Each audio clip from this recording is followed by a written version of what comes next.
ब्रह्मा परेशं परमेश्वरं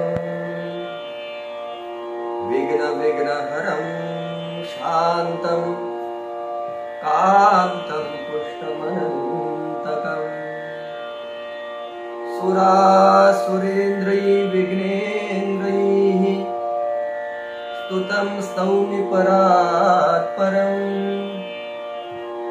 सुरपद्मदिनेशं च गणेशं मङ्गलायनम्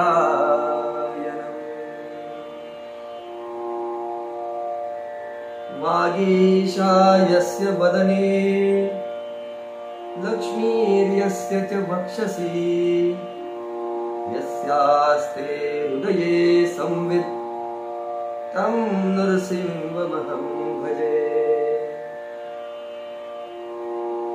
धन्य धन्य तो नारदो जासी सर्वा सर्वत्र गोविंदो सर्वथा हरिनामाचा छंदो तेणे परमानंद सदोदित जो श्री कृष्णाचा आवडता श्री कृष्ण जासी आवडे सर्वथा ज्याचे निसंगे तत्वता नित्य मुक्तता जड जीवा। नमामि सद्गुरुं शान्तं सच्चिदानंद विग्रहं पूर्ण ब्रह्म परानंदं ईशं आनंद वल्लभं शुका सारिखे पूर्ण वैराग्य जाचे वसिष्ठा परिज्ञान योगेश्वराचे कवी वाल्मिका सारिखा मान्यायसा नमस्कार माझा सद्गुरु रामदासा।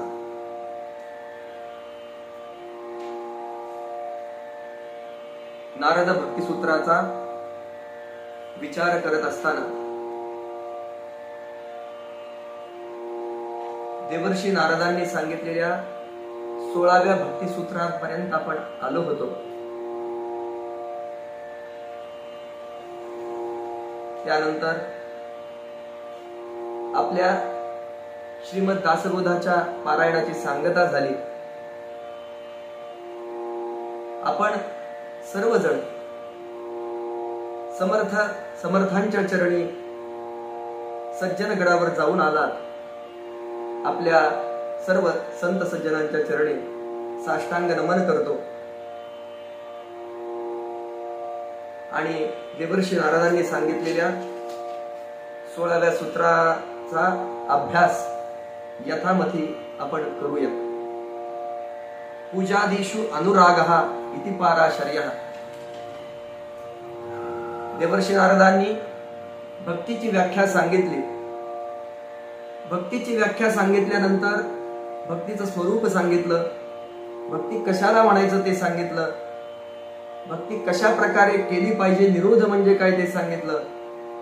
त्यानंतर तल्लक्षणानि वाच्यन्ते नाना मतभेदात म्हणून नाना मतानुसार त्या भक्तीची लक्षणं सांगितली आणि ही लक्षणं सांगत असताना पूजादिषु अनुरागः इति पाराशर्यः असं व्यास महर्षींनी सांगितलेलं भक्तीचं लक्षण प्राधान्यानं सांगायला सुरुवात केली। मागच्या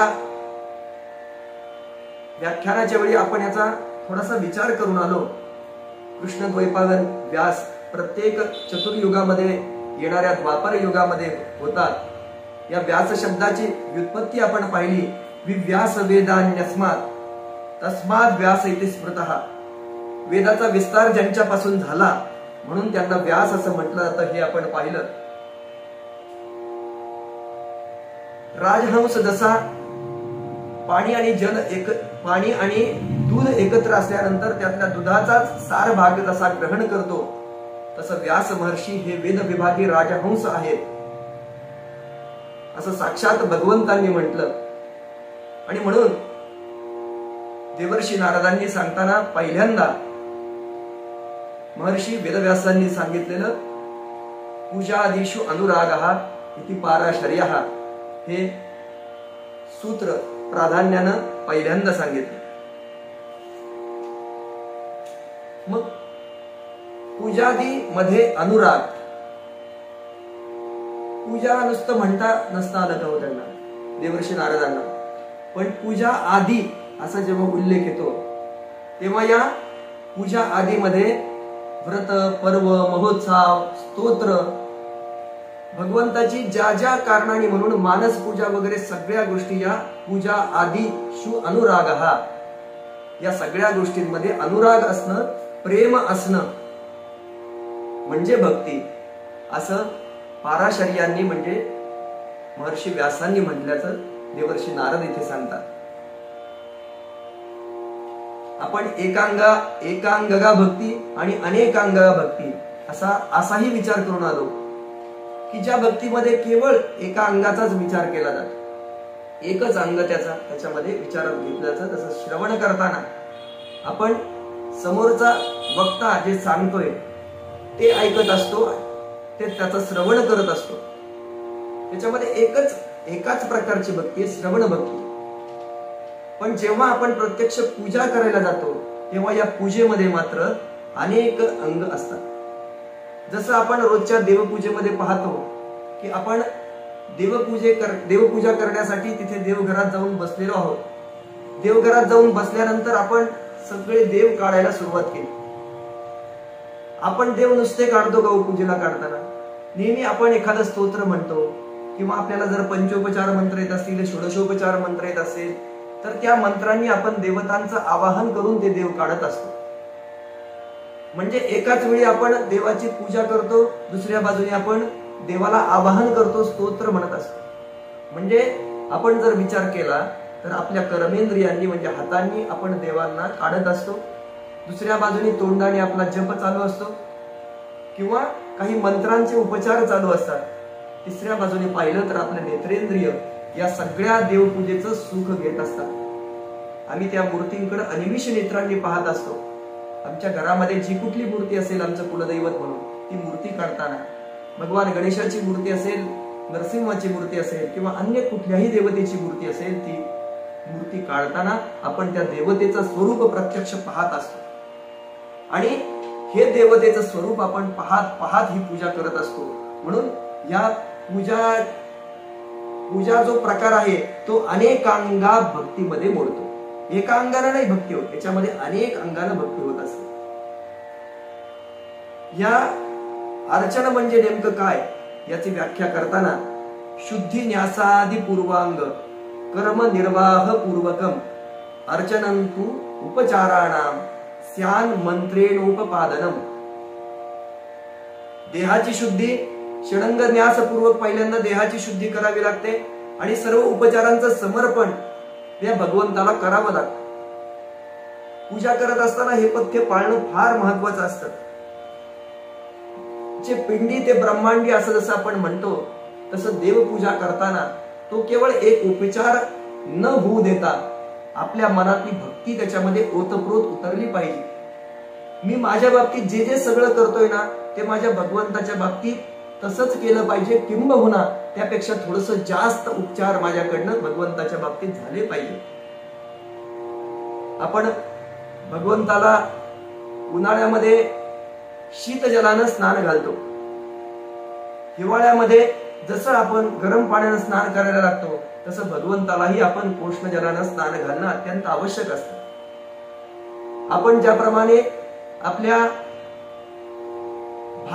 भागी गंध लावतो त्याप्रमाणे भगवंताला गंध लावताना भराभर गंध लावून कधी एकदा देवांना पुसून त्या ठिकाणी ठेवेल असं न होता, जसं स्वतःच्या चेहऱ्याला गंध लावताना मी जेवढा वेळ लावतो तेवढा वेळ मी भगवंताच्या मूर्तीला गंध लावताना दिला पाहिजे. जे जे उपचार मी माझ्या स्वतःच्या बाबतीत म्हणून करेन ना ते उपचार माझ्या भगवंताच्या बाबतीत मी केले पाहिजे. त्याच्यापेक्षा थोडेसे जास्त उपचार केले तरी ते भगवंतासाठी अतिशय आवश्यक ठरणार आहे. कारण पूजा करताना फक्त तेवढ्यापुरतं मग मी काहीतरी करतोय, माझा नित्य जसा व्यायाम असतो, मला नित्य जसं उठल्यानंतर चहा लागतो, मी उठल्यानंतर थोडाफार व्यायाम करतो किंवा फिरायला जातो, हा कधी कधी उपचार होऊन जातो. मग फिरायला जाताना मी मध्येच माझ्या मित्रांशी गप्पा मारीत जाईल, माझ्या बरोबर जे फिरायला येतात त्यांच्याशी मी गप्पा मारत जातो. सकाळी फक्त फिरायला जाण्याचा उपचार असतो तो, की नाही आम्ही 5 वाजता रोज सगळेजण फिरायला जातो. मग फिरायला जाता आता काय करतो, तर रस्त्यामध्ये गप्पा मारत जातो. मग तो जसा उपचार होतो तसा उपचार पूजेच्या बाबतीत व्हायला नकोय. जेव्हा भगवंताची पूजा आपण करतो त्यावेळी सगळ्या इंद्रियांचं भगवंताच्या ठिकाणी एकत्रीकरण झालं पाहिजे. त्या भगवंताची पूजा करताना माझ्या भगवंताची पूजा मी करतोय, त्यासाठी मी स्तोत्र म्हणतोय, त्यासाठी मी आवाहन करतोय, भगवंताला इथे बोलवतोय, भगवंताला पंचामृतानं स्नान घालतोय, भगवंताला पुन्हा शुद्धोदकानं स्नान घालतोय, गंधोदकानं स्नान घालतोय. ही कल्पना मी जशी करतो तसे उपचार मी इथे केले पाहिजे. कर्पूर एला समायुक्तम सुगंधी द्रव्य संयुक्तम असं आपण जेव्हा म्हणतो तेव्हा खरोखर त्याच्यामध्ये कापूर पाहिजे, एला पाहिजे, विलायची पाहिजे आणि त्या द्रव्याने आपण देवाला स्नान घातलं पाहिजे. पण आमच्याकडनं तसं होत नाही. कर्पूरेला समायुक्तम सुगंधी द्रव्य संयुक्तम असं म्हणून आम्ही साध्या पाण्यानं बरेच वेळा स्नान घालत असतो. ज्या वेळी जो उपचार आपण म्हणतो त्या उपचारानं आपल्याला त्या भगवंताचं पूजन करता आलं पाहिजे. म्हणून पूजा ही अशा प्रकारची आराधना आहे, पूजा ही अशा प्रकारची भक्ती आहे की जी अनुरागपूर्वक भगवंताविषयी अतिशय प्रेम, निरतिशय प्रेमानं केली तर भगवंताच्या ठिकाणी मन एकाग्र होणं हे सहज शक्य होतं. कारण सगळ्या बाजूने आपण भगवंताचाच विचार करत असतो. अगदी आवाहन करण्यापासून तर थेट नैवेद्य झाल्यानंतर, म्हणजे भगवंताचा अभिषेक झाला, नैवेद्य झाला, नैवेद्य झाल्यानंतरही आवाहन न जानामी तवार्चनन म्हणेपर्यंत, हे भगवंता मी तुझं आवाहन करणं जाणत नाही, मी तुझं विसर्जन करणंही जाणत नाही, मला फक्त काय करणं माहितीये, मला फक्त तुझी पूजा करणं, मला तुझी भक्ती करणं माहितीये. मी जे काही म्हणतोय त्याच्यात कदाचित काही अक्षरांची मोडतोड झाली असेल, मला जे मंत्र म्हणतोय त्या मंत्रांचा उच्चार कदाचित जमला नसेल, पण जे माझ्याकडनं होतंय ते तुझ्यासाठी एकाग्र चित्तानं होतंय, ते तू पवित्र करून घे अशी प्रार्थना आपण भगवंताला सरते शेवटी करत असतो. यातून आपण भगवंताच्या अधिक जवळ जाण्याचा प्रयत्न करत असतो. आणि म्हणून महर्षी व्यासांनी सांगितलं की जे आपल्या संपूर्ण या भारतीय संस्कृतीचे नव्हे तर जगात जेवढ्या म्हणून संस्कृती आहेत त्या संस्कृती टिकून राहण्याचं काम ज्यांच्यामुळे झालं त्या महर्षी वेदव्यासांचं असं म्हणणं आहे की भक्ती जर म्हटलं तर त्या भक्तीच्या पुढं भक्तीसाठी ते शब्द फक्त पूजा देशु अनुराग हा असंच ते शब्द वापरतात. म्हणजे पूजादींच्या ठिकाणी अनुराग असणं, विशेषत्वानं प्रेम असणं हेच त्यांच्यासाठी आवश्यक असतं. मग कित्येक वेळा आपल्याला वाटतं की काही जणांचं देवघर खूप मोठं असतं, काही जणांकडं खूप चांगल्या पद्धतीनं उपचार केले जातात, त्यांच्याकडं त्यांचं वेदाध्ययन झालेलं असतं, याज्ञिकी झालेली असते, त्यांना ते सगळे उपचार येत असतात. मग मी कसं बुवा माझ्या मोडक्या तोडक्या भाषेमध्ये करावं? पण काही गोष्टी आपण अभ्यासाने शिकून घेऊ शकतो, त्याची संथा घेऊ शकतो. एखाद्या गुरुजींकडे जाऊन किमान षोडशोपचाराची, पंचोपचाराची आपण संथा घेऊ शकतो. आणि माझ्या देवाला जर रोज मला स्नान घालायचंय, त्याची मला पूजा करायची उपचारपूर्वक, आणि ही पूजा करत असताना मन पहा, 1 तास तुमची पूजा चालू द्या, संध्या आणि पूजा चालू द्या, तुमचं मन त्या ठिकाणी भगवंताच्या बरोबर एकाग्र झाल्याशिवाय राहणार नाही, मन शांत झाल्याशिवाय राहणार नाही, त्याच्यामध्ये दिवसभर बकबक राहणार नाही, कुठल्याही प्रकारचे वाईट विचार त्या मनामध्ये येणार नाही. कारण ज्या मनानं आपल्या कर्मेंद्रिय आणि ज्ञानेंद्रियांच्या साह्यानं एकाग्रचित्त होऊन भगवंताची पूजा केली त्या मनामध्ये वाईट विचार येणं शक्य आहे. सदाचारेण सर्वेषां शुद्धं भवति मानसम निर्मलंच विशुद्धंच मानसम देवमंदिरम. आपलं मन हे देवाचं मंदिर झालं पाहिजे, यासाठी ज्याप्रमाणे आपण चांगली कर्म केली पाहिजे त्याप्रमाणे आमची पूजा जर चांगली व्हायची असेल तर आमचं मन शुद्ध झालं पाहिजे, आमचं मन एकाग्र झालं पाहिजे, आमचं मन त्या भगवंताच्या ठिकाणी लीन झालं पाहिजे. आणि त्यासाठी सगळ्यात चांगला उपाय, ध्यानामध्ये जाण्याचा सगळ्यात चांगला उपाय, योगशास्त्रामध्येही ईश्वर प्रणिधानात वा असं जे सूत्र सांगितलंय त्याच्यामध्येही ईश्वर प्रणिधान हा एक समाधीमध्ये जाण्याचा मार्ग सांगितला. म्हणून कुठल्याही बाजूने, अगदी प्रॅक्टिकलच्या बाजूने आपण विचार केला, थेअरीच्या बाजूने आपण विचार केला तरी पूजा ही भक्ती अशा प्रकारची ठरते की ज्या योगे आपण भगवंताच्या अधिक अधिक जवळ जाऊ शकतो. या पूजेची प्रशस्ती श्रीमद भागवतामध्ये केलेली आहे. भागवताच्या 11 स्कंधामध्ये जनक नवयोगेश्वर संवादात स्पष्ट सांगितलंय की प्रेमे विण श्रुती स्मृती ज्ञान, प्रेमे विण ध्यान पूजन, प्रेमे विण श्रवण कीर्तन, वृथा जाण नृपनाथ. प्रेमाच्या विण असलेलं जे स्मृती ज्ञान असू द्या, प्रेमाच्या विहीन होणारं ध्यान पूजनादी असू द्या, किंवा प्रेमाविरहित असणारं श्रवण कीर्तन असू द्या, ते सगळं हे राजा ते सगळं कसं जातं, वाया जातं, वृथा जातं. म्हणून ते अनुरागाने असलं पाहिजे. अनुराग म्हणजे रागाच्या पश्चात येतो तो, अनुचा अर्थ नंतर येणारा, रागाच्या पश्चात येतो तो असा अर्थ केला जातो. आणि मग रागाचं लक्षण जर आपण योगसूत्रामध्ये पाहिलं तर सुखानुशायी राग हा असं म्हटलेलं. जेथे सुख वाटेल तेथे राग आसक्ती प्रेम होतं. वास्तविक खरा रागी भगवान आहे. म्हणजे त्या भगवंताच्या ठिकाणीच आम्ही प्रेम केलं पाहिजे असं आहे. असं जरी असलं तरी जीव त्याला विसरत असतो. आणि परंतु हा भगवंत आहे, तो जीवाला कधीच विसरत नाही. म्हणून भगवंतावर प्रेम केलं जातं, त्याला अनुराग असं म्हणतात. म्हणून त्याला अनुराग असं म्हणतात. नुसतं रागही म्हणता आलं असतं, पण भगवंत आपल्या भक्ताला विसरत नाही. कदाचित त्याचा भक्त आलेला या जगात जन्मलेला जीव एखाद्या वेळी त्याला या संसारामध्ये राहून त्याला विसर पडण्याची शक्यता असते. पण जो या संसारात राहून भगवंताचं चिंतन करतो आणि हे चिंतन करत करत भगवंताची भक्ती करतो, त्याला भगवंताविषयी अनुराग असणं असं म्हणतात. आपल्या सगळ्यांच्या दृष्टांत परिचयाचा असेल, पण या ठिकाणी फक्त त्याचा उल्लेख करून जाईल की देवर्षी म्हणतात असं, देवर्षी नारद फार मोठे भक्त आहेत भगवंताचे, ज्यांचं भक्तिसूत्र आपण पाहत आहोत.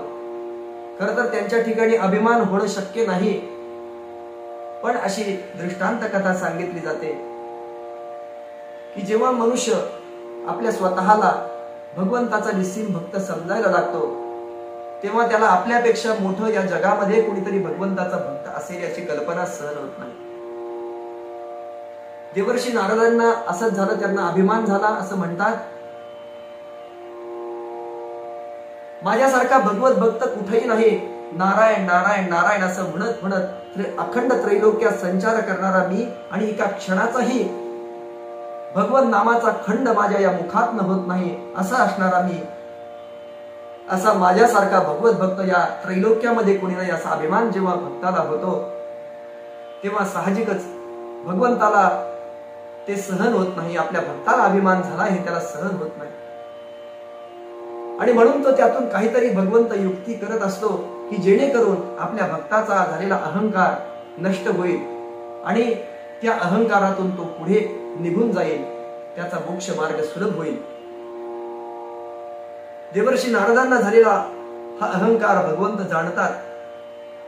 आणि जेव्हा देवर्षी नारद भगवंतासमोर येऊन नारायण नारायण नारायण म्हणून भगवंताचा जप करत असतात, भगवंतासमोर उभे राहतात, भगवंताच्या चरणी नतमस्तक होतात, तेव्हा भगवंत आपलं लक्ष पृथ्वी तलावर कुठेतरी दूर असं आहे असं दाखवतात. देवर्षी नारदांना वाटतं की आपण इथे भगवंताच्या समोर उभे आहोत आणि भगवंत कुठल्या तरी वेगळ्या विचारात आहेत. भगवंताला ते हलवतात, नारायणा नारायणा हो तुमचा काय विचार चाललाय? भगवंताच्या समोर आपण उभे असताना, आपल्या सद्गुरूंच्या समोर आपण उभे असताना केवळ नतमस्तक होणं हेच आपलं कर्तव्य ठरतं. त्यासाठी त्यांना हलवून सांगण्याची गरज नसते. सद्गुरू किंवा भगवंत आपला शिष्य आलाय, आपला भक्त आलाय याची जाणीव त्यांच्या मनामध्ये होत असते आणि योग्य वेळी ते आपल्याला याची जाणीव करून देत असतात.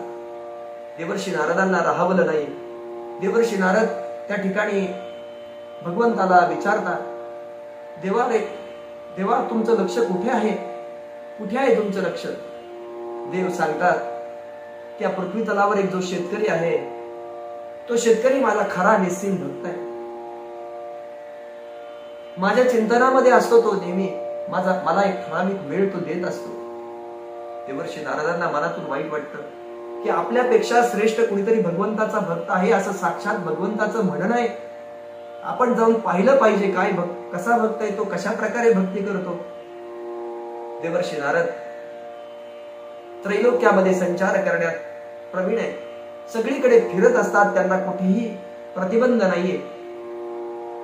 आणि ते गुप्त रूपानं भगवंताने सांगितलेल्या त्या शेतकऱ्याच्या तिथे जाऊन पाहतात.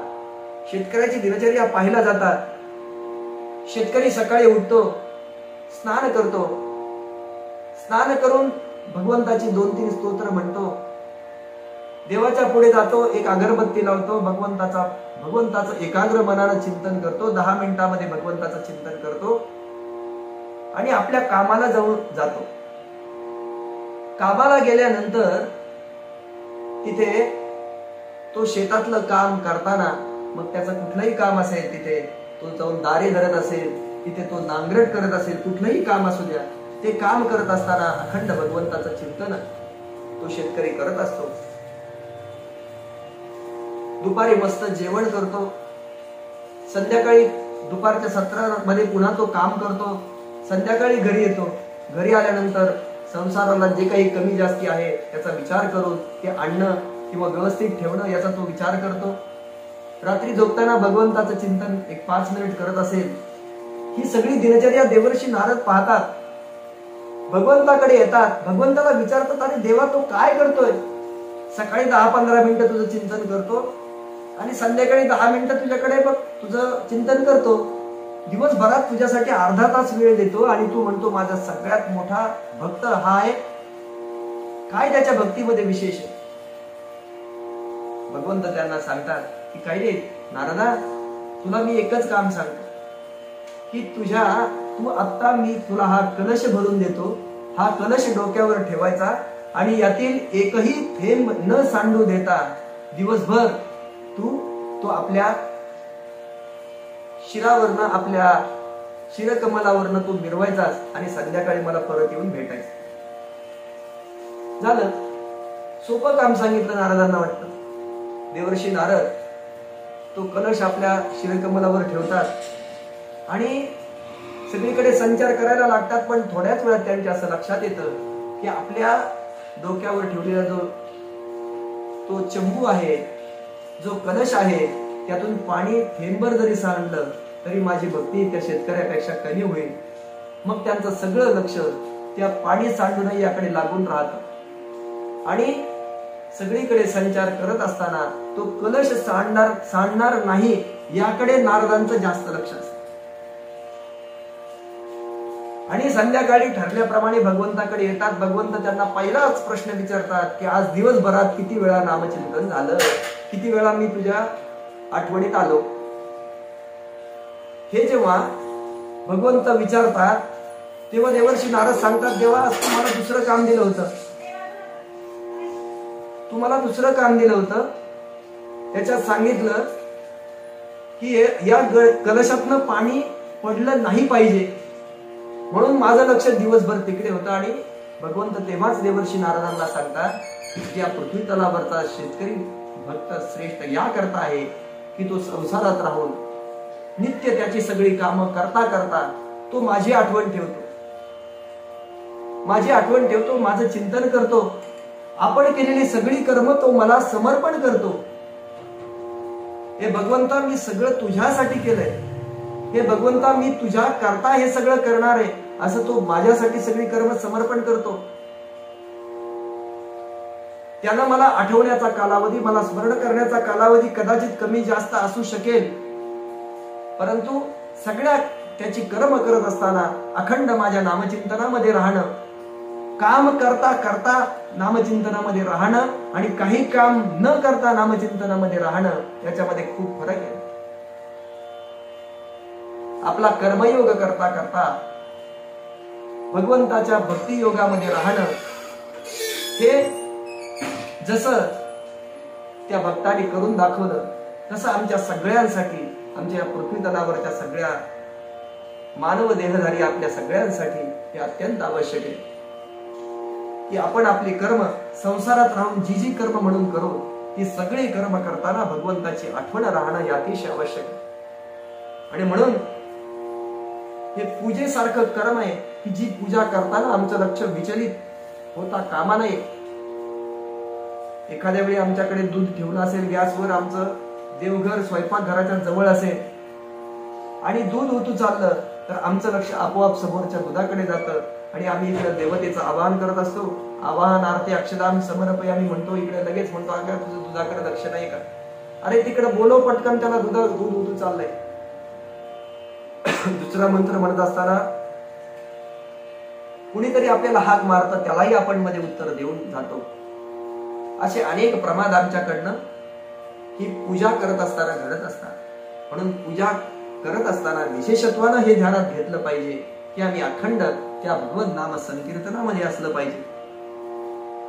आपल्या देहाचे लाड करताना, आपण स्नान करताना जसं आपण एकाग्र म्हणून स्नान करतो, आपलं तिकडे सगळीकडे लक्ष असतं. आपण ते स्नान करताना कुठेही बाहेर बोलत नाही, अगदी मन लावून ते करत असतो. त्याप्रमाणे भगवंताची पूजा करताना आम्ही तशाच प्रकारे एकाग्र झालं पाहिजे. त्यावेळी आमचं लक्ष विचलित होता कामा नये. हे या अर्चना भक्तीमध्ये सगळ्यात आवश्यक आहे.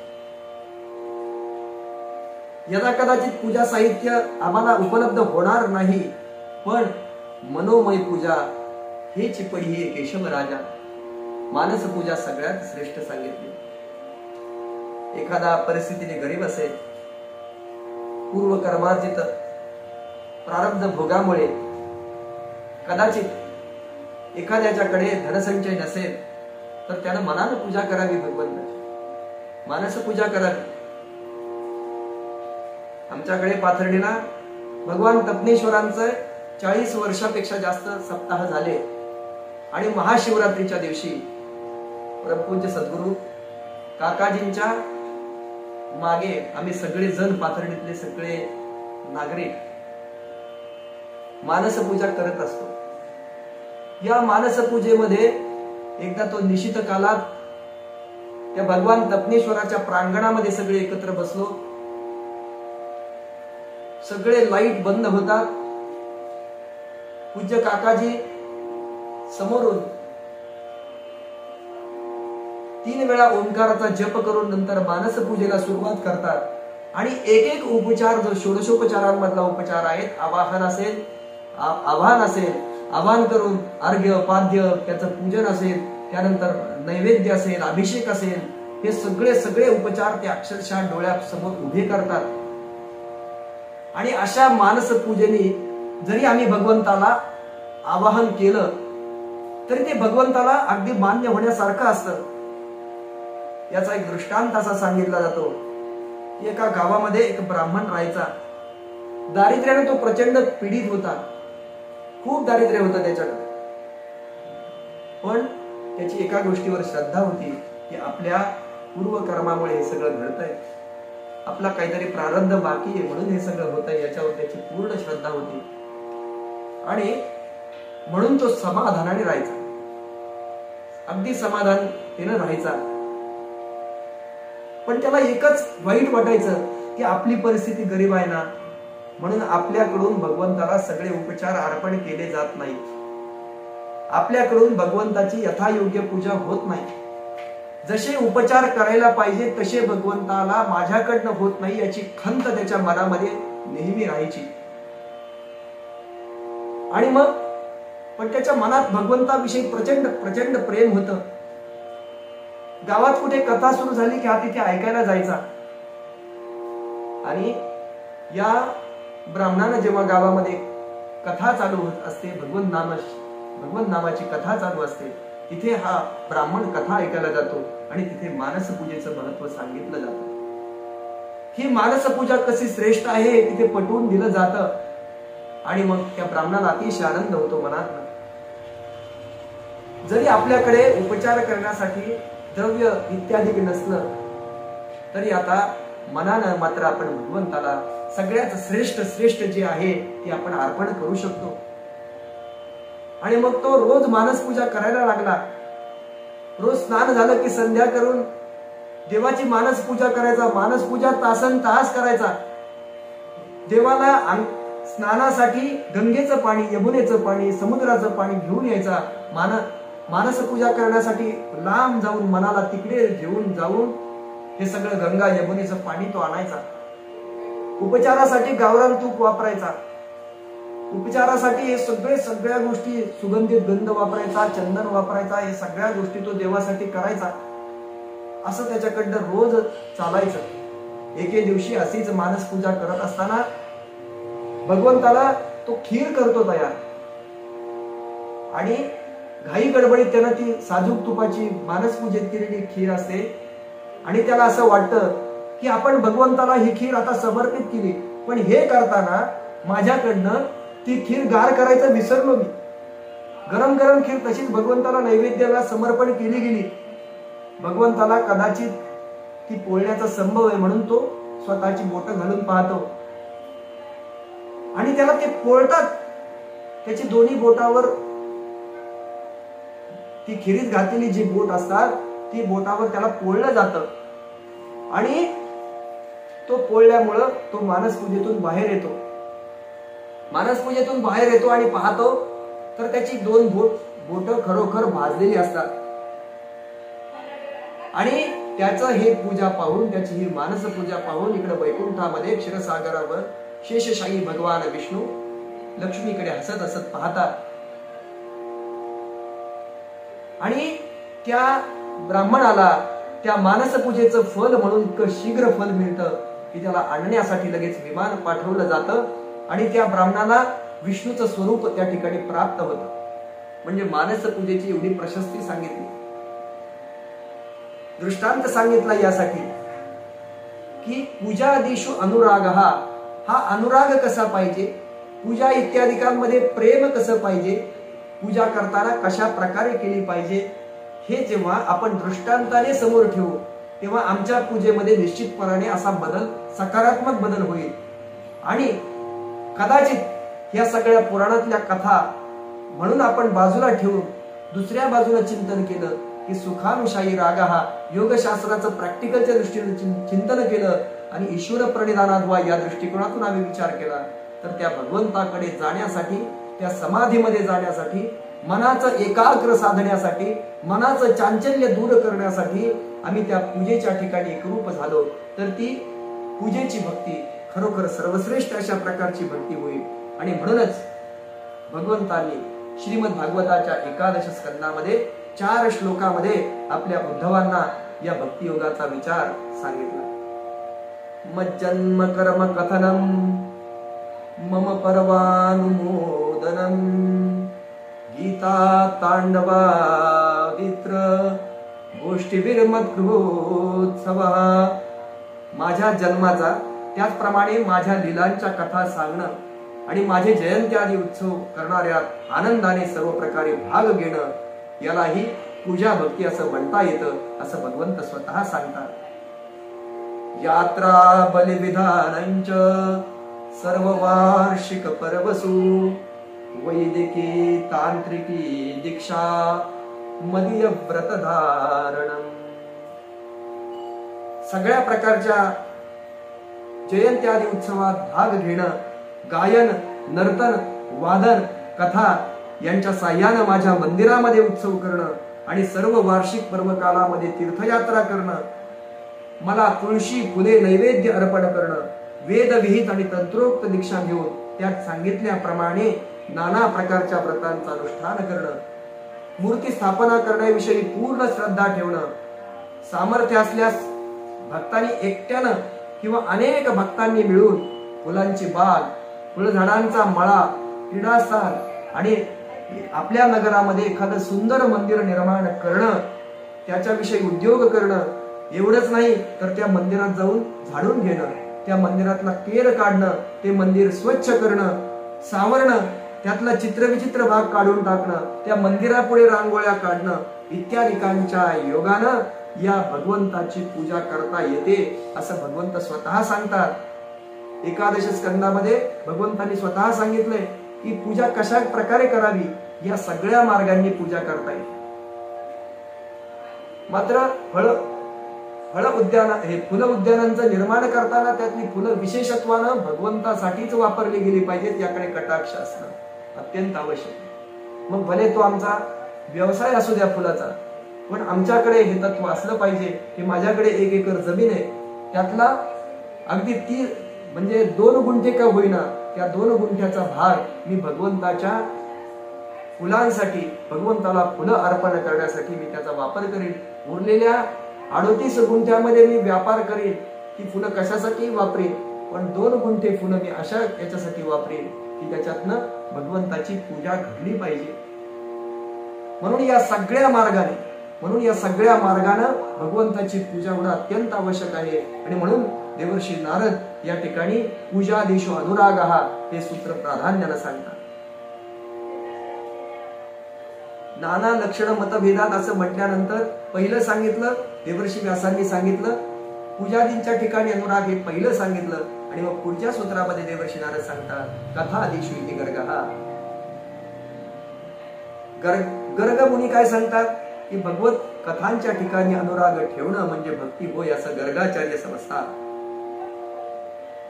भगवंताची कथा चालू असेल तिथं जाऊन बसणं, त्याच्याविषयी प्रेम ठेवणं, याला भक्ती असं म्हणता येतं. आज आपण पाहतो की आमच्या व्यावहारिक जीवनामध्ये वेळेला सगळ्यात जास्त किंमत देणारे आम्ही आहोत. आमच्या दैनंदिन व्यापारामधनं आम्हाला थोडाही वेळ काढता येणं अगदी अशक्य असतं. आणि मग आम्हाला सगळ्या गोष्टींसाठी वेळ असतो. सकाळी उठतो, आम्ही जिमला जातो, व्यायाम करतो, आमचं शरीर चांगलं राहावं म्हणून आम्ही काळजी घेत असतो. त्यानंतर नाश्ता झाल्यानंतर आमचे ह्या उदरभरणासाठी म्हणून जे मिळवावं लागतं त्यासाठी आम्ही व्यापार नोकरीकडे करता कार्यरत असतो. अगदी 8-8 तास 10-10 तास कार्यरत असतो. त्यानंतर आम्हाला विश्रांती आवश्यक असते, म्हणून आम्ही विश्रांती पण घेतो. आमच्या मनाला मनोरंजन पाहिजे असतं. दिवसभर आमच्या मनावर हे सगळी काम करून खूप दडपण आलेलं असतं, टेन्शन आलेलं असतं. आणि हे टेन्शन कुठेतरी आम्हाला रिलीज करायचं असतं, मोकळं करायचं असतं. म्हणून मग आम्हाला कुठेतरी विरंगुळा हवा असतो. आणि यासाठी आम्ही मग कधी कधी सिरियल बघतो, कधी कधी जाऊन पिक्चर बघतो, कधी कधी उगाच भटकंती करतो. असे वेगवेगळे मार्ग आम्ही अनुसरत असतो. आल्यानंतर जेवण करतो आणि संध्याकाळी जो थोडाफार स्वाध्याय असेल, नोकरी विषयक असेल, व्यवहाराविषयी असेल, इतर विषय असेल, कुठलाही स्वाध्याय आम्ही करतो. आणि या सगळ्या काळामध्ये मात्र आम्हाला भगवंतासाठी जाऊ द्या, पण आमच्या स्वतःसाठी पण वेळ मिळत नसतो. मग इथं गर्गमुनी तर असं म्हणतात की कथादिषु इति गर्गः, भगवंताच्या कथेविषयी अनुराग ठेवणं याला भक्तीचं लक्षण म्हटलं जातं, असं गर्गाचार्य मानतात. हीच खरी भक्ती. मग अशा कथा ऐकायला आम्हाला वेळ नको. आम्हाला भावी जीवनामध्ये आमचं आयुष्य चांगलं जावं म्हणून आम्ही इन्व्हेस्टमेंट करत असतो. या सगळ्या इन्व्हेस्टमेंट मध्ये आम्ही वेळेची इन्व्हेस्टमेंट कधी धरत नाही. आम्ही आमच्या मनासाठी लागणारी इन्व्हेस्टमेंट कधी धरत नाही. आम्ही आमच्या शरीराचा भरपूर विचार करतो, पण आमच्या मनाच्या दृष्टीनं असणाऱ्या इन्व्हेस्टमेंटचा आम्ही कधीही विचार करत नाही. शरीराचा विचार करत असताना व्यायामामुळे कदाचित आमचं शरीर चांगलं दिसू शकतं, पण सायकोसोमॅटिक डिसऑर्डर, ज्यांना मनोकायिक रोग असं म्हटलं जातं, त्या रोगांमध्ये आजकाल हे प्रमाण खूप वाढलंय. याच्यामध्ये मात्र आम्ही अपयशी ठरतो, कारण आम्ही मनाच्या दृष्टिकोनातून कुठलीच इन्व्हेस्टमेंट केलेली असते, त्याला वेळ दिलेला नसतो. मग या कथा ऐकायच्या कशासाठी? श्रीमद भागवत कथा अनेक वर्षापासून चालल्यात. माझं वय आज 70-80 आहे. मी दरवर्षी 1-2 कथा ऐकतोय, आणि मग अजूनही त्याच कथा पुन्हा पुन्हा कशासाठी ऐकायच्या? तर तेच पुन्हा पुन्हा ऐकणं, त्याचं पुन्हा पुन्हा स्मरण करणं, त्याचं तेच पुन्हा आठवणं, यालाच ब्रह्मविद्या, ब्रह्माभ्यास असं म्हटलं जातं. ब्रह्माभ्यासम तत्कथनम तत्श्रवणम, त्यालाच ब्रह्माभ्यास असं म्हटलं. तेच पुन्हा पुन्हा ऐकायचं, त्याचं पुन्हा पुन्हा श्रवण करायचं, आणि हे करूनच आमचा ब्रह्माभ्यास होत असतो. कारण होतं कसं, आम्हाला जी मिळालेली माहिती असते ती कदाचित एखाद्या चिंध्यांसारखी असते. आज इकडे एका बाजूला चिमणी सापडली, दुसरी तिकडे सापडली, तिसरी तिकडे सापडली. किंवा लहान मुलांचा खेळ असतो बघा, ते एक चित्र तयार करायचं असतं. त्या चित्रातला एखादा पक्षी असेल, त्या पक्षाची चोच एकीकडे गेलेली असते, त्याचा पाय एकीकडे गेलेला असतो, त्याचं डोकं एकीकडे गेलेलं असतं, त्याचे पाय एकीकडे गेलेले असतात. ते सगळे एकत्र कसे जुळवायचे याचं ज्ञान आमच्याकडे नसतं. तशी आम्हाला माहिती सगळी असते, पण त्या माहितीमध्ये सुसूत्रपणा नसतो. ती माहिती सुसूत्रतेने कशी मांडायची याचं ज्ञान आमच्याकडे नसतं. आणि मग हे ज्ञान जर आमच्याकडे यावं, हे ज्ञान आमच्यामध्ये डेव्हलप व्हावं, हे ज्ञान आमच्याकडून प्रगट करता यावं, दुसऱ्यांना सांगता यावं, असं जर आम्हाला वाटत असेल तर या ज्ञानामध्ये येणारी जी सुसूत्रता असते ती पुन्हा पुन्हा ऐकून, पुन्हा पुन्हा वाचून, पुन्हा पुन्हा त्या गोष्टींचा सराव करून येत असते. आणि म्हणून कदाचित आम्हाला निरूपण पहिल्यांदा नाही चांगलं करता येणार, पण त्याचा अभ्यास मात्र आम्ही केला पाहिजे. हे निरूपण सांगत असताना ज्यांनी निरूपण केलं त्या सगळ्यांना माहिती की किमान 7-8 दिवस अभ्यास करावा लागतो, अनेक ग्रंथांचा अभ्यास करावा लागतो, आणि या सगळ्या नोट्स मधून आपण 1 तास बोलता येईल एवढा सगळा अभ्यास समोर ठेवत असतो. शंतनुराव किर्लोस्करांचं काही कुणाचं तरी उदाहरण असं सांगितलं जातं, दृष्टांत सांगितला जातो. मराठा चेंबर्स ऑफ कॉमर्स मध्ये दर वीकेंडला एक व्याख्यान असायचं आणि त्यासाठी हे शंतनुराव रोज हजर असायचे. त्यांचं वय म्हणे 70-72 होतं, तरी ते त्यांची वही घेऊन नोट्स काढण्यासाठी यायचे. आणि मग त्यांना कुणीतरी विचारलं, अहो तुमचं वय एवढं झालंय, तुम्ही एवढं सगळं, तुम्हाला या सगळ्या गोष्टी बेसिक्स माहिती आहे, पण तरी त्यांनी सांगितलेलं उत्तर खूप महत्वाचं होतं. त्यांनी सांगितलं की जेव्हा एखादा वक्ता इथे अभ्यासपूर्णतेने विषय मांडत असतो तेव्हा तो अनेक विषयांचं चिंतन अनेक दिवस करत असतो, आणि त्याला जो सार भाग वाटतो त्या सार भागाचा विचार करून तो त्याच्या काही नोट्स काढत असतो. आणि या नोट्स जर मला 1 तासात मिळत असतील तर मी निश्चित तिथं येणार. आणि अशा पद्धतीचा विचार जेव्हा मनुष्य करायला लागतो तेव्हा त्याला खरं ज्ञान म्हणजे काय असतं हे त्याला माहित असतं. या खऱ्या ज्ञानाचा विचार आम्हाला जेव्हा करायचा असतो तेव्हा आम्हाला यासाठी या वेळेमध्ये इन्व्हेस्टमेंट करणं अत्यंत आवश्यक असतं. पैशाची इन्व्हेस्टमेंट आम्हाला भावी जीवनामध्ये पैसा कमी पडू देणार नाही. ज्ञानाची इन्व्हेस्टमेंट, आमचं बुद्धीमध्ये असणारी इन्व्हेस्टमेंट ही आमची, ती आम्हाला कुठेही उपयोगी येईल. जीवनामध्ये येणाऱ्या अनेक संकटांना तोंड देण्यामध्ये ती आम्हाला उपयोगी पडेल. पण आम्ही ज्या कथा ऐकल्यात, आम्ही ज्या कथेतनं वेगवेगळ्या कथाकारांचे अनुभव घेतले, त्यांनी सांगितलेले दृष्टांत आमच्याकडे नोट्स करून ठेवले, त्यांनी वेगवेगळं जे सांगितलंय ते आम्ही कुठेतरी लिहून ठेवलंय, त्याची नोंद करून ठेवली. आणि अशा रीतीने आम्ही जे सगळं ज्ञान मिळवलंय, जे कथांच्या माध्यमातून जे ज्ञान मिळवलंय ते आमच्यासाठी इतकं मोठं आहे की त्यातून आमच्या जीवनामधली एवढी मोठी इन्व्हेस्टमेंट होणार आहे की ज्यावेळी आम्हाला पुढे कदाचित एकटेपणाची जेव्हा जाणीव होईल तेव्हा आमच्या या नोट्स आम्ही जर नुसत्या वाचल्या तर आमचं जीवनाचं साफल्य त्यातून आम्हाला मिळू शकतं. त्यातून एक मिळणारा आनंद असतो तो अवर्णनीय अशा प्रकारचा असतो. म्हणून कथा ऐकत असताना असं समजण्याचं कारण नाही की आम्ही आजचा दिवस वाया गेला, आज आम्ही 3 तास वाया घातले कथेला जाऊन, असा तर विचार कधी करू नये. बऱ्याच जणांना कथा ऐकून आली की गिल्ट येतो की आज 3 तास माझे फुकट गेले, आता या 3 तासात केलेल्याचं चीज करायचं म्हणून मग काहीतरी तो त्या दिवशी जास्त अभ्यास करतो किंवा थोडा जास्त वेळ वाढवून घेतो आपल्या दुकानची, आपल्या व्यापाराची. असा कथेचा गिल्ट जर आपल्या मनामध्ये येत असेल तर आपण या भक्ती मार्गात टिकण्याला योग्य नाही आहोत असं समजून घ्यायचं. आणि असं येऊ नये, आमच्या मनामध्ये असा विचार येऊच नये म्हणून भगवंताचं चिंतन पदोपदी करणं अत्यंत आवश्यक आहे. तोचपणा वाटेल ते वाटेल, पण कथा ही मनुष्य जीवनाला कलाटणी देणारी अशा प्रकारची कथा आहे. श्रीमद भगवद्गीतेची कथा आपण ऐकली तर ती भगवंताशी जोडण्याचं शास्त्र सांगते, योगशास्त्र आम्हाला शिकवते. श्रीमद भागवत कथा मी ऐकायला गेलो तर भगवंता जवळ जायचं, या जगातून वियोग होताना आम्ही कसं राहायचं, राजा परीक्षिताप्रमाणे आमचं जीवन कसं व्यतीत करायचं याची आम्हाला शिकवण मिळते.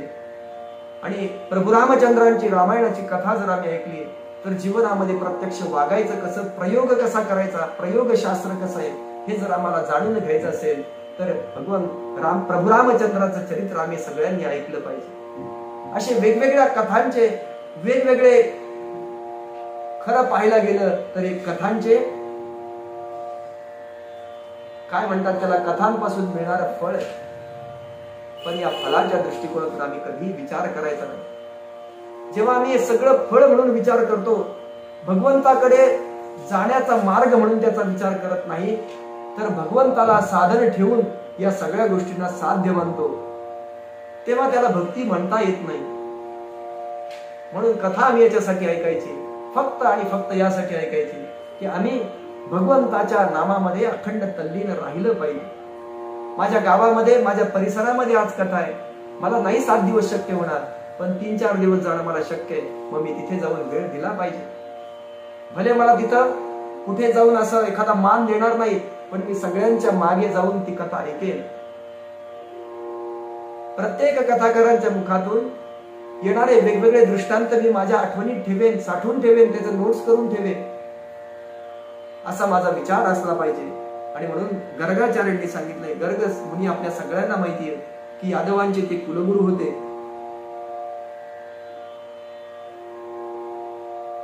यादवांच्या कुलगुरूकडून म्हणजे भगवान श्रीकृष्णांच्या कुलाचे असणारे हे गुरु गर्ग मुनी, त्यांनी सांगितलं की या कथादींमध्ये अनुराग ठेवणं म्हणजेच खरी भक्ती होय. यादवांचे पुरोहित असणारे गर्गाचार्य हे महातपस्वी आणि महाज्योतिषी होते असं म्हणतात. देवी भागवतामध्ये त्यांच्या नावावर एक कथा लिहिली आहे.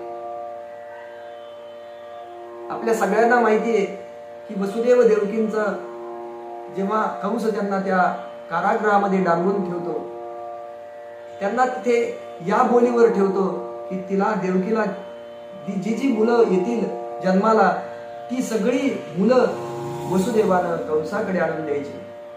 आणि जेव्हा ही सगळी मुलं मारण्याचा सपाटा कंसाकडून सुरू होतो, तेव्हा काय करावं याचा सल्ला, पुत्र दीर्घायू होण्याचा सल्ला गर्गाचार्यांना वसुदेव विचारतात. आणि गर्गमुनी स्वतः सांगतात की देवी भागवताचा कथेचं श्रवण करावं, म्हणजे होणारी पुत्र संतती ही दीर्घायू होईल असा सल्ला गर्गाचार्यांनी दिला. आणि स्वतः त्यांनी वसुदेवांसाठी पाठ केले. मग तरी आमच्या पुढे प्रश्न उभा राहतो की एवढी 7 मुलं गेली, मग त्याचा फायदा कसा झाला नाही? भगवंताचा अवतार व्हायचा होता आणि कदाचित हा पाठ, ही 7 मुलं झाल्यानंतर त्यांना करावा असं सुचलं असेल, वसुदेवांना त्यावेळेस सल्ला घ्यावा असं वाटलं असेल. म्हणून जेव्हा दृष्टांत कथा सांगितल्या जातात त्यावर कुठलीही प्रश्नचिन्ह उभा करणं हे बरोबर नाही, तर त्याच्याकडे नेहमी श्रद्धेच्या दृष्टिकोनातून पाहावं. आणि देवी भागवताच्या पाठानंतर भगवान श्रीकृष्णाचा जन्म त्यांच्या कुलामध्ये झाला. आणि मग भगवान श्रीकृष्णांनी केलेल्या सगळ्या लीला आपल्याला माहिती. म्हणून गर्ग मुनींचं मत कथादिषु अनुरागः इति गर्गः हे खूप अतिशय महत्वाचं आहे. या कथा ऐकताना विद्वानांनी विचार करून जे निरूपण केलंय, भगवत गुणांचं संकीर्तन केलंय, तप, वेदाध्ययन, योग्य प्रकारे केलेले यज्ञ, मंत्र, दान, ज्ञान यांचं कुठेतरी नोट करून ठेवलेली असते, किंवा हे तपस्वी लोक सहजासहजी बोलून जातात. आपण अनेक तपस्वी लोकांचं कथा ऐकायला जातो आणि या तपस्व्यांच्या मुखातून आलेल्या ज्या कथा असतात त्या कथा त्यांच्या जीवनातले साक्षात अनुभव असतात. त्यांनी त्यांच्या जीवनामध्ये जी व्रत तप केली त्याचा उपयोग कसा झाला हे सांगत असताना ते कधी स्वतःचं उदाहरण देत नाहीत. नेहमी पुराणातली उदाहरणं सांगतात की या कथेचा कसा उपयोग झाला, ही कथा केल्यानं काय होतं. जसं आपण पाहतो की दशमस्कंदाचा श्रीमद भागवताच्या दशमस्कंदाचा पाठ केला तर तो सगळ्याच गोष्टीसाठी अतिशय उपयुक्त आहे. जीवनातली कुठली गोष्ट असू द्या, कुठलीही अडचण असू द्या, त्यावर उपाय करण्याचा एकमेव उपाय म्हणजे अगदी हृदयरोगापासून कुठला पण रोग असू द्या आणि जीवनात येणाऱ्या कुठल्या पण लहान सहान अडचणी असू द्या, श्रीमद भागवताच्या दशमस्कंदाचा पाठ केला, त्याचं हवन केलं की आपल्याला जीवनात येणाऱ्या कुठल्या अडचणीच राहणार नाही. आणि म्हणून या विद्वानांकडून तपस्व्याकडून आलेले जे जे उपाय असतील ते उपाय आम्ही कुठेतरी नोंद करून ठेवले. विष्णू सहस्रनाम म्हटलं की कुठलाही ज्वराचा त्रास होत नाही. अनुभूत आहे, सगळ्यांच्या अनुभूत आहे. लहान मूल रडरड करत असलं, बाहेरची बाधा झाली आपण म्हणत असू किंवा काही इन्फेक्शन म्हणा आजच्या भाषेमध्ये, तर त्यासाठी आपल्याला सगळ्यांना माहिती आहे रामरक्षेचं स्तोत्र म्हणायचं, त्याचा अंगारा लावायचा किंवा त्याचं पाणी पाजायचं. हे सगळे प्रयोग आपण अनुभूतीनं करत आलोय आणि ते वर्षानुवर्ष उपयुक्त असे सिद्ध होत आहे. अथर्व शीर्षाचा पाठ करून स्मरणशक्तीमध्ये वाढ करता येते किंवा प्रज्ञाविवर्धन स्तोत्र रोज पहाटे म्हटल्यानं एका पुष्य नक्षत्रापासून दुसऱ्या पुष्य नक्षत्रापर्यंत 27 पाठ केले त्याचे, तर प्रज्ञेमध्ये इतकी वाढ होते की मनुष्य त्यामुळं प्रज्ञावान होतो. म्हणून अत्यंत श्रद्धापूर्वक हे जर पाठ केले आणि तपस्वी लोकांचं ऐकून जर आपण हे सगळं केलं, हे कथांमध्ये ऐकून आम्ही हे सगळं केलं, तर आपल्या जीवनामध्ये त्याचा अतिशय उपयोग होतो. आणि भगवंताची कथा करत असताना पण भगवंताच्या गुणांचं वर्णन करावं, भगवंताच्या लीलांचं वर्णन करावं आणि हेच ऐकलं जावं. दृष्टांत कथामध्ये एखादा विद्वान समोर बसलाय, आपल्या जीवनातले दाखले देतोय, 2 तासाचं त्याचं व्याख्यान आहे, 1.5 तास स्वतःच्या जीवनातले दाखले देत बसला. मी कसे अमुक झालो, मी कसा PhD झालो, मी कसं हे केलं, मी कसं तमुक केलं, अशी तर अजिबात करू नये. निरूपणकाराचं व्याख्यात्याचं कर्तव्य आहे की जे जे म्हणून ग्रंथात सांगितलंय, जे जे म्हणून कुठल्या तरी आप्तांकडून आलेल्या जे पुराणांमध्ये सांगितलंय, त्या कथांमध्ये भगवंताच्या गुणांचं वर्णन करीत जावं. यश श्री औदार्य, ऐका श्री औदार्य, ज्ञान वैराग्य ऐश्वर्य हे 6 ही गुणवर्य म्हणून तो भगवंतो. भगवंताचे जे 6 गुण आहेत त्याचं वर्णन करावं. कितीही वेळ लागू द्या, आपल्यासमोर कुणी बसलेलं नसू द्या, भगवंताकडे पाहून भगवंत नामाचं संकीर्तन करायला सवय लावून जर घ्यायची असेल तर आमच्या सद्गुरूंनी सांगितलं, तुम्ही भगवंताच्या पुढे बसा, भगवंताच्या पुढे बघून कोणालाही सांगू नका कथा, सगळी कथा भगवंताला सांगा. तुम्हाला जे सांगायचं ते भगवंताला सांगा, तुमच्यामध्ये आमूलाग्र बदल होत जाईल. आणि म्हणून ही कथा जी आहे ती कथा मनुष्याचं जीवन बदलवून टाकणारी अशा प्रकारची आहे. म्हणून या कथेच्या संदर्भात गर्ग मुनींचं म्हणणं असं आहे, ही कथा जर ऐकली तर ही कथा अतिशय प्रेमानं ऐकणं, त्या कथेचं श्रवण करणं किंवा कथा सांगणं म्हणजेच भक्ती असं त्यांनी सांगितलं. आपण सगळेजण व्यवहारामध्ये किंवा या दासबोध पारायणामध्ये या दासबोधाचं पारायण करताना दासबोध आत्माराम किंवा समर्थ समजूनच या संपूर्ण दासबोधांचं चिंतन करत असतो.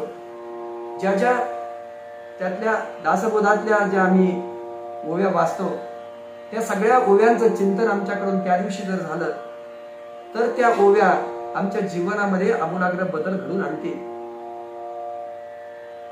जे जे समास आम्हाला अवघड वाटतात ते पुन्हा पुन्हा वाचले, ज्ञानेश्वरी असू द्या, दासबोध असू द्या, श्री तुकारामांचा गाथा असू द्या, कदाचित काही ओव्यांचं काही अभंगांचं याचा आम्हाला अर्थ नीट समजणार नाही, 10 वेळा वाचल्या तरी आम्हाला समजणार नाही, पण एखाद्या वेळी एखाद्या निरूपणकाराच्या तोंडून जर ती ओवी ऐकली आणि त्याचा अर्थ आमच्या मनात ठसला तर ती आम्ही कधीच विसरत नाही, कधीच विसरत नाही. एक छोटासा दृष्टांत असाच सांगतो. एका आयुर्वेद महाविद्यालयात, आमच्या आयुर्वेद महाविद्यालयातलाच एक छोटासा प्रसंग आहे की त्याच्यामध्ये एका सहाध्यायीला आमच्या खूप समजावून सांगण्याची खूप आवड होती. एखादा विषय समजावून सांगावं तर त्यानं आम्हाला सगळ्यांना त्याच्या तोंडून तो विषय ऐकला की खूप तो विषय पक्का होऊन जायचा. आणि मग परीक्षा यायची. आम्ही सगळे परीक्षार्थी असल्यामुळे मार्क्स कसे जास्त पडता येतील याकडे सगळ्यांचं लक्ष असायचं. पण जो आम्हाला समजून सांगणारा होता त्याला परीक्षेमध्ये तो कितीही चांगला समजून सांगत असेल पण परीक्षेमध्ये त्याला मार्क कमी पडायचे. पण त्यांनी काय एकदा विषय आम्हाला समजून सांगितला त्या सहाध्यायीने की आमच्या मनात तो विषय एवढा ठसायचा की सगळ्यांना त्याच्यापेक्षा चांगले मार्क्स आले. म्हणून आम्हाला जीवनामध्ये कदाचित ओव्या समजणार नाही, तो अभंग समजणार नाही, 10 वेळा वाचला तरी समजणार नाही, पण एखादा प्रसंग असा घडेल, एखाद्या निरूपणकाराने एखाद्या कथाकाराने तो प्रसंग आम्हाला नीट समजावून सांगितला, त्या अनुषंगाने आम्हाला काही दृष्टांत दिले, याचा लक्षार्थ गुणार्थ आमच्या समोर उघड केला तर तो आम्हाला आणखी चांगल्या रीतीने समजेल. आणि कदाचित जो आम्हाला 10 वेळा वाचल्यावरही अवघड वाटत होता तो अर्थ त्या एका निरूपणानंतर एवढा सोपा वाटायला लागेल की त्याच्या एवढा सोपा अभंग, त्याच्या एवढी सोपी उभी आमच्या जीवनामध्ये दुसरी आतापर्यंत नव्हती असं आम्हाला वाटायला लागेल. म्हणून आपण आज देवर्षी नारदांनी सांगितलेली जी 2 सूत्र पाहिली, 16वं सूत्र आम्ही पाहिलं की पूजादिषु अनुरागः इति पाराशर्यः आणि 17वं सूत्र आम्ही पाहिलं की कथादिषु इति गर्गः. ही अत्यंत महत्वाची सूत्र आहे. भक्तीचे लक्षण सांगताना ती लक्षणं कोणती आहेत ही सांगताना प्रथमतः ही 2 लक्षणांचा विचार केला गेला की पूजा आणि कथा यांच्यामध्ये अनुराग असणं म्हणजे भक्ती, हे आपण पाहिलं. आणि ज्या वैशाख मासाला